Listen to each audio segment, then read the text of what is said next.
The 2021 Ferrari 812 GTO. The 2021 Ferrari 812 GTO is an upcoming version of the 812 Superfast Grand Tourer. A return of the GTO has been rumored since before Ferrari upgraded the F12 Berlinetta into the 812 Superfast. Ferrari has yet to confirm that such a model is underway, but our paparazzi spotted a slightly modified and camouflaged 812 on the go. With Ferrari set to unveil two new models by the end of 2020, the 812 GTO could become a reality, and the GTO badge would return after exactly 10 years. Exterior. The test car looks familiar in the front. The engine hood, the headlamps, and the small inner vents are identical to the standard 812 Superfast. The bumper also retains the familiar shape, but the big vents feature a different layout. It also looks unfinished, so the configuration could change as development moves forward, but the side vents are notably different on this car. We can also see new tiny vents at the lower corners of the bumper, as well as a revised splitter with protruding elements to the side. These changes are small, but they could impact aerodynamics rather dramatically. And given the naturally aspirated engine under the hood, a layout that limits the amount of power you can squeeze, better aero is exactly what Ferrari needs to chase here. The mule's profile is perfectly identical to the regular 812 Superfast, save for the camo covering most of the right side front fender. But the cover isn't there to hide a new design feature or aerodynamic device. It's hiding some cables that enter the engine compartment and that are likely linked to a computer at the other end. Ferrari is testing something or simply monitoring how the car reacts to new performance and aero features. From the rear, this 812 mule looks identical to the standard Superfast, but things are a bit different in the lower bumper corners. The exhaust pipe surrounds are much larger, but for now, they look like rugged plastic bits attached to the car. The central diffuser is also a bit different, featuring two smaller winglets on each side of the big fins. Again, these changes aren't major design-wise, but they could impact aerodynamics in a serious way. Interior. Our paparazzi weren't able to take photos of the interior, but it's to say that the GTO will carry over with the same features the 812 Superfast. Ferrari will add a few extras, but nothing that will alter the overall layout. Since it's a tribute to the original GTO, Ferrari could add some unique features inspired by the 1960s Grand Tourer. It could combine a black dashboard with blue Alcantara seats and similar inserts on the door panels, as well as aluminum floor covers to mimic the bare chassis of the 250 GTO race car. It should also feature unique trim and maybe some exposed carbon fiber as standard. The instrument cluster could also feature a bespoke display with a dial arrangement similar to the original GTO. Drivetrain. The 812 GTO will be powered by the already iconic V12 engine that motivates the Superfast.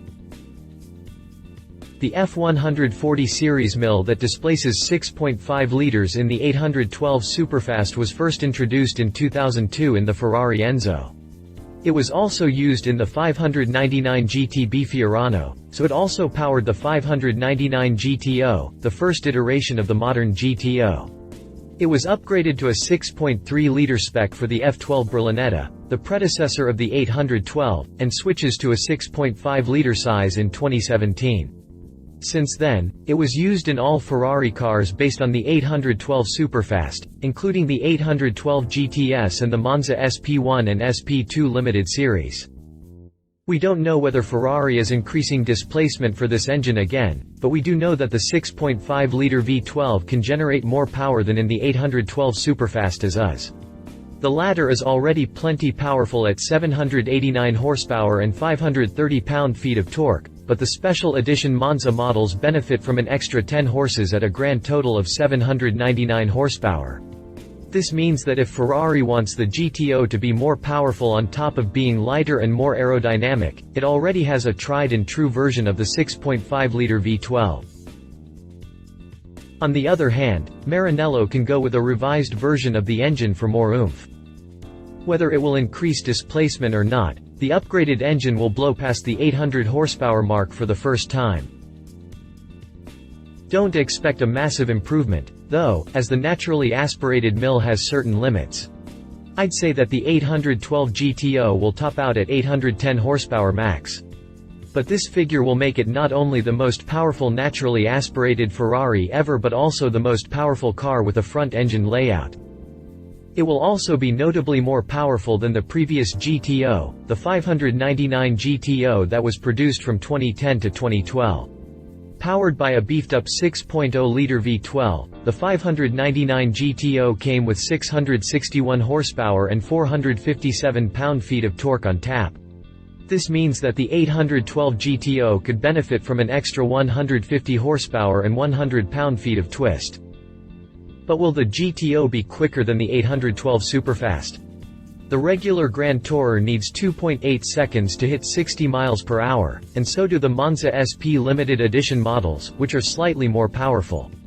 But the GTO should be lighter than the 812 Superfast too. The 599 GTO, for instance, was some 220 pounds lighter than the 599 GTB it was based on, so we can expect a similar weight reduction for the 812 GTO. With the Superfast tipping the scales at 3,845 pounds, the 812 GTO could come in at a little over 3,600 pounds. The new power-to-weight ratio could enable the 812 GTO to hit 60 miles per hour in 2.7 seconds, a tenth second quicker than the Superfast. Q. How much will the 2021 Ferrari 812 GTO cost? Q.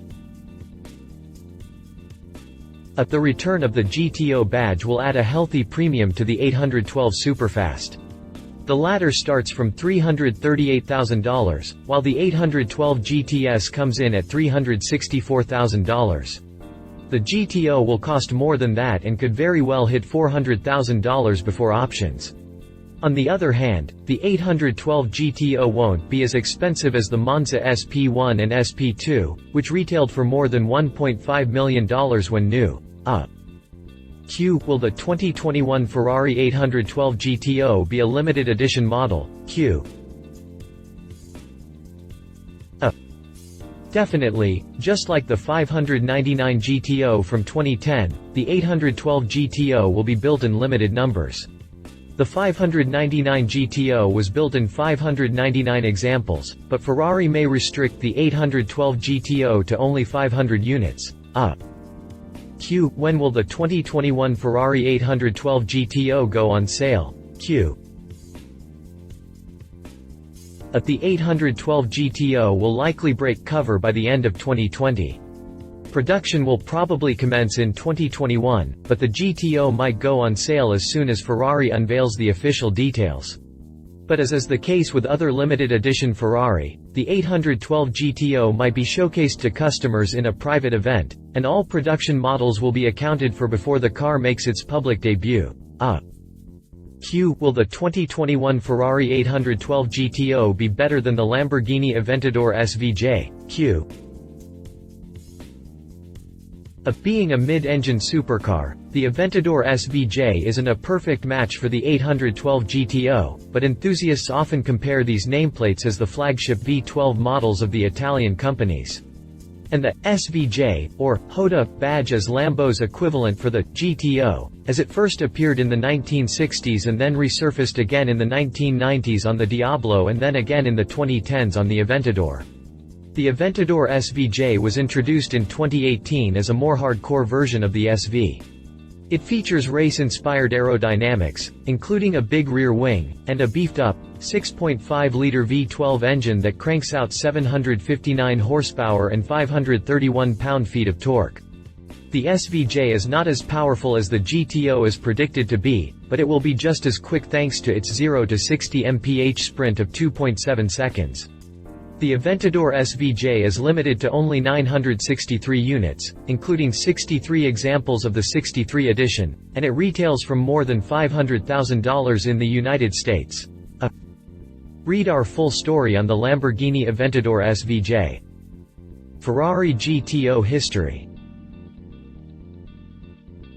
First used the GTO badge in 1962 on the Ferrari 250 GTO, arguably the most iconic car the Italian brand has ever built. short for Gran Turismo Omologato, which translates to Grand Touring Homologate. The GTO name was used on a Grand Tourer that Ferrari built specifically for the FIA's Group 3 Grand Touring car category. The 250 GTO was built only until 1964 in just 39 units. While some examples were used as road cars, many 250 GTOs spent their early days on the racetrack, winning important events for the Italian automakers. The GTO debuted to a second overall finish at the 12 Hours of Le Mans and went on to win the over 2.0-liter class of the International Championship for GT manufacturers from 1962 to 1964. It also went on to win the Tour de France for 2 consecutive years. The last front-engine car to remain competitive at the top level of sports car racing, the 250 GTO was contested by only a handful of vehicles until the mid-1960s, including the Jaguar E-Type, Aston Martin DB4 GT, and the Shelby Cobra. The 250 GTO was powered by a 3.0-liter V12 engine rated at almost 300 horsepower. The GTO name returned for the first in 1984, on the Ferrari 288. A spiritual successor to the 250 GTO, the 288 was related to the 308 GTB and acted as the company's flagship vehicle until the F40 was introduced. But unlike its V12-powered predecessor, the 288 GTO featured a twin-turbo, 2.9-liter V8 under the hood. Using technology borrowed from Formula One, the 288 GTO arrived with an impressive 395 horsepower and 366 pound-feet of torque on tap. While the 250 GTO was primarily developed as a race car, the 288 GTO was a full-fledged road car.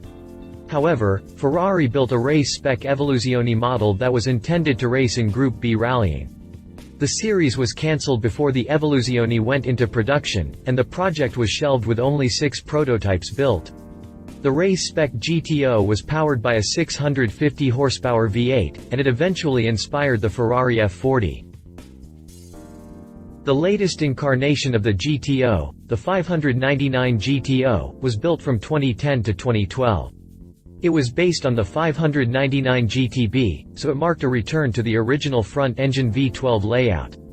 For the 599 GTO, Ferrari upgraded the existing 6.0-liter V12 to 661 horsepower and 457 pound-feet of torque, turning the Grand Tourer into the quickest Ferrari at the time, surpassing even the mid-engine Ferrari Enzo. The 599 GTO was, in essence, a road-legal version of the 599XX Track Day Special, and it needed less than 3.3 seconds to hit 60 miles per hour from a standing start.